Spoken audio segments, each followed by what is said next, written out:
Hey everyone, welcome back to the English Leap podcast. I'm Lucy, and I'm so glad you're here. That's right. I'm Daniel, and today we've got something really interesting for you. Whether you're a longtime listener or tuning in for the first time, we're excited to have you. Absolutely. Today we're talking about betrayal. It's something we've all experienced, but we don't always talk about it. Exactly. Betrayal is really tough, whether it's from a close friend, family member, or even someone at work.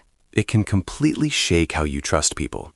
That's why this conversation is so important. We want to explore what betrayal feels like, how it affects relationships, and how people cope with it. Right. We've got personal stories, reflections, and some helpful tips on moving forward when trust is broken. Before we dive deeper, let me introduce Charlotte, our vocabulary expert. She'll help us understand keywords today. Charlotte, thanks for joining us. We're really happy to have you here. Now, let's talk about this. Betrayal is so personal and emotional. Lucy, have you ever been betrayed? Yeah, unfortunately I have. We all go through it at some point in our lives. Tell us what happened. A close friend of mine shared something very personal that I'd told her in confidence. Oh no. How did that feel? It felt like my trust was completely shattered, and it was really hard because she was someone I never expected to hurt me.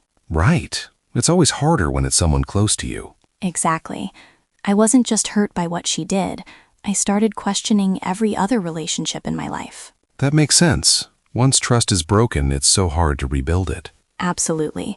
I had something similar happen to me at work, actually. Really? What happened? A coworker I trusted took credit for a big project I'd worked really hard on. Wow, that sounds awful. You didn't expect that? No, I felt completely blindsided. It hit me out of nowhere. Workplace betrayal can be just as hurtful as personal betrayal, right? Yeah, especially when you're counting on someone to have your back in a professional setting. And what's the lasting effect? Does it change how you work with people? Definitely. It makes you more guarded. You become cautious about who you trust. That's a key point. So betrayal doesn't just hurt one relationship, it affects how you trust everyone. Exactly. But here's the thing. It's also a learning experience. It teaches you boundaries. Right. So let's talk about the emotional impact. When you're betrayed, what actually happens inside? Well, it's not just about being hurt. It messes with your trust, your self-esteem, your sense of security. What do you mean by self-esteem? How does betrayal affect that? You start questioning everything. Your choices, your judgment, even your value in the relationship. So you blame yourself? Yeah. For me, the hardest part was losing confidence in my own judgment for trusting her in the first place. That's such a common experience. You start thinking, was I too naive? Exactly. Should I have seen this coming? It becomes a cycle of self-doubt. And that emotional weight follows you into other relationships, doesn't it? Absolutely. You become more cautious, more reluctant to trust. Sometimes you see betrayal where it doesn't even exist. Because you're afraid of getting hurt again? Right. You're always on edge, expecting something bad, even in relationships where there's no reason to doubt anyone. That sounds exhausting. It is. You're trying to protect yourself, but you're also missing out on real connections. Because you've built these walls. Yeah, and those walls aren't easy to bring down once they're up. So how do we balance protection and staying open? That's the real challenge. That's the hardest part. You don't want to close yourself off, but you don't want to get hurt again. Right. So maybe it's about being smart, not just protective? Exactly. You can still trust people, but with more awareness. You learn who really deserves that trust. Okay, so let's shift gears. Why do people betray others in the first place? That's important. It's easy to focus on the hurt person, but understanding why matters. So people don't always betray others out of pure meanness? No, usually not. Often it's driven by fear, insecurity, or self-preservation. Can you give an example? Sure. Someone might betray a friend because they're afraid of losing something. Status, a relationship, control.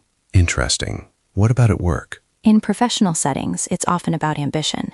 People betray colleagues to get ahead or gain favor with a boss. So it's about selfish motives usually. Sometimes, but there's usually more complexity. Sometimes betrayal isn't even intentional. Wait, really? How can betrayal be unintentional? When someone is emotionally immature, they might not realize the damage they're causing. They're focused on their immediate needs. So they're not thinking about how it affects others? Right. That doesn't excuse the behavior, but it helps to see betrayal as coming from weakness, not strength. So when someone betrays you, it's about their own insecurities? Often, yes. They're jealousy, fear of failure, personal struggles. It's not always about you. That's helpful to know. It helps separate what they did from your self-worth. Exactly. Their actions reflect their flaws, not your value. Okay, so now the big question. How do we move forward after betrayal? That's the hardest part. There's no one-size-fits-all answer, but there are steps we can take. Like what? For some people, it starts with forgiveness. Not just forgiving the other person, but forgiving yourself too. Forgiving yourself for trusting them? Yeah, you can't control what other people do, but you can control how you respond and heal. Does forgiveness mean letting them back into your life? No, not necessarily. It means letting go of the anger and resentment you're carrying. So it's about freeing yourself from that emotional weight. Exactly. You're not doing it for them, you're doing it for yourself. That makes sense. What else helps with moving forward? Setting boundaries is crucial. After betrayal, you naturally want to protect yourself. Right, so how do you set healthy boundaries? You learn what you're willing to accept and what you won't tolerate. You're more aware of your limits. And you can be open to new relationships while protecting yourself? Yes, you can be open, but with clearer understanding and awareness about who deserves your trust. Okay, here's my first practical tip for everyone listening. Reflect on what you've learned from the experience. That's really good. Betrayal is a painful teacher, but it teaches you what matters in relationships. Like what? Honesty, loyalty, communication. It helps you understand your own values more clearly. So it's not all bad? There's something to gain? Right. It's painful, but it can help you grow and understand yourself better. Here's tip number 2. Healing takes time. Don't rush it. So important. There's no deadline for getting over betrayal. What do you mean? It's about taking steps to regain your peace and rebuild trust. Trust in others, but also in yourself. Trusting your judgment again is key. Absolutely. You need to believe in yourself again before you can fully trust others. And tip 3. Use this experience as a chance to grow. Yes, it's about becoming stronger, setting healthier boundaries, being more mindful about who you let in. So in the end, the betrayal becomes part of your growth story. Exactly. It's a journey, but it leads to a better version of yourself. That's really positive. Before we wrap up, let's bring Charlotte back to explain some key vocabulary. Charlotte, can you break down some important words we discussed today? We'd love to hear from you. Have you experienced betrayal? Yeah, share your story with us. Your experience could help others going through the same thing. Leave your thoughts in the comments. We'll be reading and responding.